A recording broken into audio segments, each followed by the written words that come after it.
Hello lovely friends, you're very welcome here as ever. My name is Aisling and today I'm here to talk about books. This video is going to be my December TBR, and as ever, as I say at the start of every TBR video, how did we get here? How is it this month already? So I've been trawling through my bookshelves trying to find some kind of seasonal wintry books for myself, and I think I found about 2, maybe 3 at a push.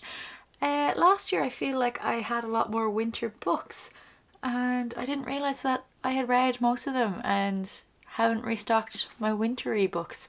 But that's okay because I also have many other books on my shelves that we can get to. So without further ado, the first book that I'm hoping to read in December is one that I've spoken about at length, well more so its predecessor, and that was Legends and Lattes.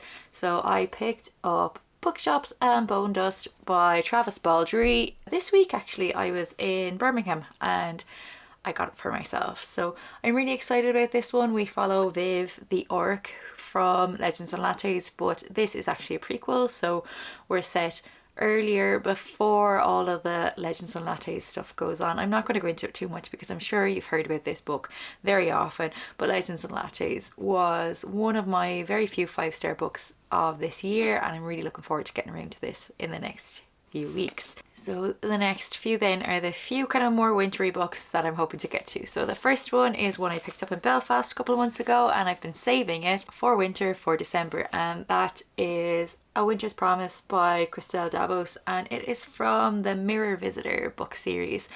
And I always say that these covers, I don't know what the content is like, I do believe that these books are well loved, but I feel like the covers alone are reason enough to have these books on your shelves. The other covers are lovely kind of pastel colours as well. They're beautiful books, but I actually don't know too much about them. I've heard very mixed reviews. Also, I love the fact that this book is really floppy. In the UK and Ireland I feel like we don't get very many floppy releases. It's really frustrating, and then I have to crack all my spines, which by the way I didn't realise was like a cardinal sin of reading until maybe the last couple of years when I started really paying attention to the likes of Bookstagram and Booktube. I crack my spines. My own spine is not in the best condition, so you know, in solidarity with myself, I crack the spines of my own books. But anyway, I'll read the back of this for you because, as I said, I don't know all that much about it. I believe it is a young adult novel, so if you're not into young adult, firstly I will say you're missing out, but secondly I respect that, and that's okay. So lose yourself in the fantastic world of the arcs and in the company of unforgettable characters in this French runaway hit. Oh yes, it is a translation from French. A mix of awkward misfit and misunderstood genius, Ophelia cares little about appearances or other people's opinions of her. She possesses 2 special gifts, a talent for reading the pasts of objects and the ability to travel through mirrors. Her peaceful existence on Anima is interrupted when she's promised in marriage to the taciturn Thorn, a member of a powerful clan from a cold and distant arc. And one of the top blurbs on the back of this book is from The Guardian, and it just says strange and compelling. And I do like a bit of strange and I do like a bit of compelling, so I'm really looking forward to this one. And then the next one is one that's been on my shelves for quite some time, and it is a classic.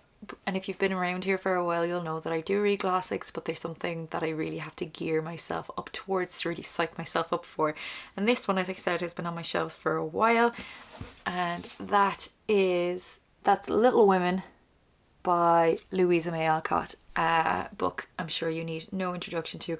I've never actually read this book. The only exposure I've had to this story was the 2019 adaptation by Greta Gerwig with Saoirse Ronan and Florence Pugh and Timothy Chalamet, you know the ones. I actually went to the cinema to see that by myself, and I sat beside this lovely elderly couple and they told me that I absolutely must read the book. So many years later I'm finally getting around to that. My edition of this book doesn't actually have a blurb, so I'm just gonna read what Goodreads says about it. So, generations of readers, young and old, male and female, have fallen in love with the March sisters of Louisa May Alcott's most popular and enduring novel, Little Women. Here are talented tomboy and author-to-be Jo, tragically frail Beth, beautiful Meg, and romantic spoiled Amy united in their devotion to each other and their struggles to survive in New England during the Civil War.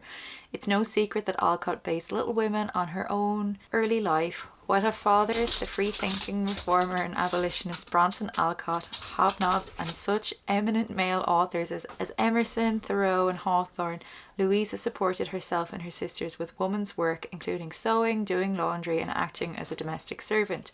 But she soon discovered she could make more money writing. Unusual. Little Women brought her lasting fame and fortune, and far from being the girls' book her publisher requested, it explores such timeless themes as love and death, war and peace, the conflict between personal ambition and family responsibilities, and the clash of cultures between Europe and America. So that, to me, funnily enough, sounds like something I wouldn't want to read based on that blurb. I don't know why, but based on the movie that I've watched, I'm really looking forward to it, and I hope that it's readable, that it's accessible to me, and that I don't find it incredibly boring, which is an issue I sometimes do have with classics. But I have high hopes for this one, and I feel like it's going to be one of the classics that I actually really do love. I must actually do a video of classics that I have enjoyed, because they do exist. There are quite a few of them, and I feel like I'm always saying like, oh, I don't really read classics, but there are some books that I really have loved. So anyway, moving on. The next book then is one that I have spoken about quite recently as well, and one that I've been threatening to read on this channel for so long. So I read the first book in this series quite a while ago now, and that was The Bear and the Nightingale. So I want to read the second book in that trilogy, which is The Girl in the Tower.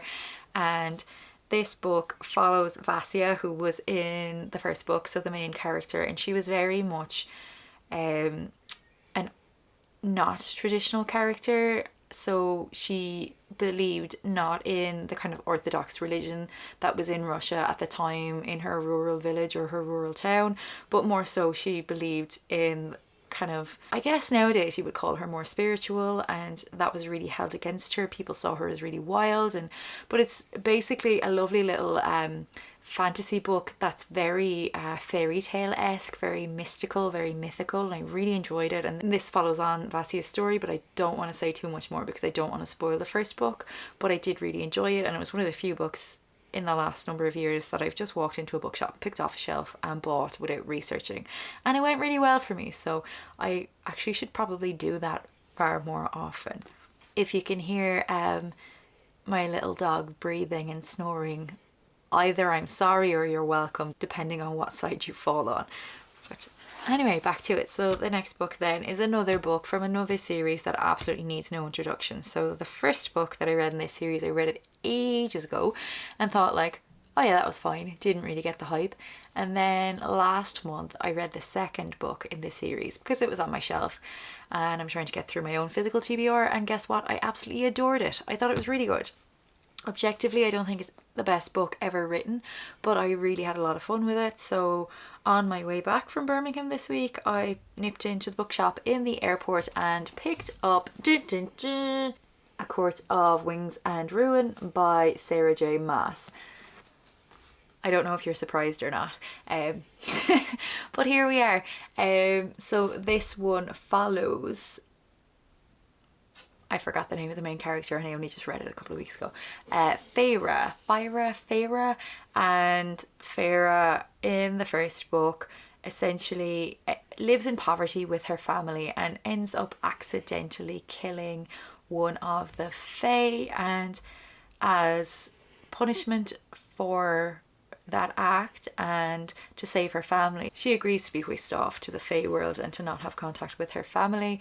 And it's very much a Beauty and the Beast retelling, and I thought it was okay, but the second book continues on with that and things have heated up, story wise, plot wise, character wise. It's much more interesting. The world building was much better in it, and I just really want to see where Sarah J. Maas went with it because it's really good. It's a really good story. If you're not into young adult fantasy or kind of romantasy, it's not going to be for you, but I think so far that it's been a really fun series. So yes, December hopefully. And then yet another book that I feel like I've spoken about at length so often and just haven't gotten around to it. And that is the second book in the Greenbone saga, which is Jade War. And this follows Jade City, which I read earlier this year and absolutely loved. It's a fantasy novel. Again, I feel like I'm heading into a very fantasy heavy month, but it's a fantasy novel, and it follows two warring families in this city called Kekon. I never know how to pronounce that. And they both are able to wield this mineral called jade, and jade is a resource that can be mined from the earth. And obviously, as with any kind of valuable mineral, there's a lot of politics around it. There's a lot of underground kind of shady deals going on around it. And jade is this mineral that some people can wield and some people can't, and it makes people basically better, faster, smarter than their normal selves. And it was just such a good read in terms of like characterization, world building. The plot was amazing, and I'm really just excited to get back to it. And I don't know why I keep putting off picking it up, but I just feel like at this stage I need to at least get this one in before the end of the year. And that was a book that was gifted to me for my birthday, which was in July, and I'm hoping to get around to another one that I was gifted for my birthday. When I'm making my TBR, as I go through life in general, so my bookshelves are here beside me in my bedroom, and depending on my mood, I kind of sometimes just pull out books and leave them in a little stack. And it's not necessarily my TBR stack, but it's like, maybe I might like to get to that soon. And this book in particular is one of those ones that hasn't made it to my TBR, but has been sitting there ready for me to read at any given moment. And that book then, of course, is The Grace of Kings by Ken Liu. And actually, I think there are 5 books in this series. This is the very first one. So, of course, reading yet another book or from another series, starting a new one, why not? But it's on my bookshelf, and my goal is to really tackle my physical TBR. So here we are. I actually don't know very much about this other than it has beautiful covers. I don't know if you can quite see this. Oh, sorry, my focus. Yeah, so along here, excuse my gammy nails, but the covers are beautiful and they match up really lovely together. So I'm really looking forward to reading that just based on the aesthetics. But I'll read the blurb for you, because if I try to tell you what this is about, I haven't a clue.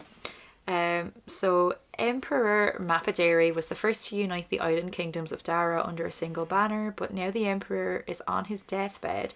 His people are exhausted by his vast conscriptive engineering projects, and his councillors conspire only for their own gain. Even the gods themselves are restless.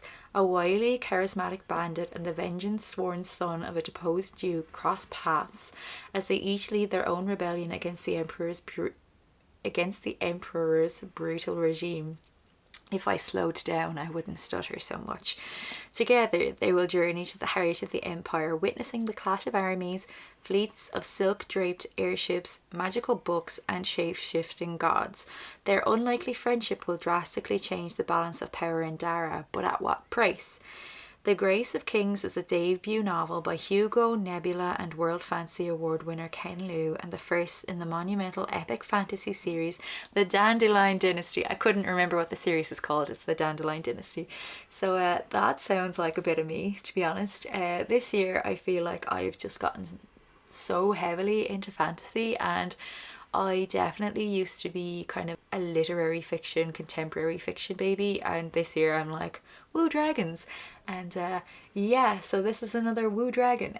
Also, it's great because my partner is really into fantasy. He's the one who gifted me this book, and so he can just recommend me lots of really great books. He hasn't actually read this one himself, but apparently it comes highly rated, so I will take that. So yeah, as you may have noticed, there haven't been very many wintry books on here, but that's okay. If you would like to recommend me one or two of your favorite kind of wintry books, please do, because I'm kind of at a loss. I say that as somebody who probably shouldn't be buying any books, but if it's cheap and I can get it on my e-reader, maybe I'll go that way. But yes, so that's that for December. I can't believe that we're here, and I haven't read many of the books from many of my TBRs for this year, but that's okay. They're always a suggestion, I feel, anyway. So let me know what you're planning to read in December. Have you any nice plans for the month or for Christmas or whatever it is that you might celebrate or refuse to celebrate in December? As ever, thank you so much for watching. If you haven't already, don't forget to subscribe. That button is there somewhere. Who knows? I hope you're having a lovely time. I hope you're minding yourself. I hope you're taking care. And I will talk to you very, very soon. Bye bye.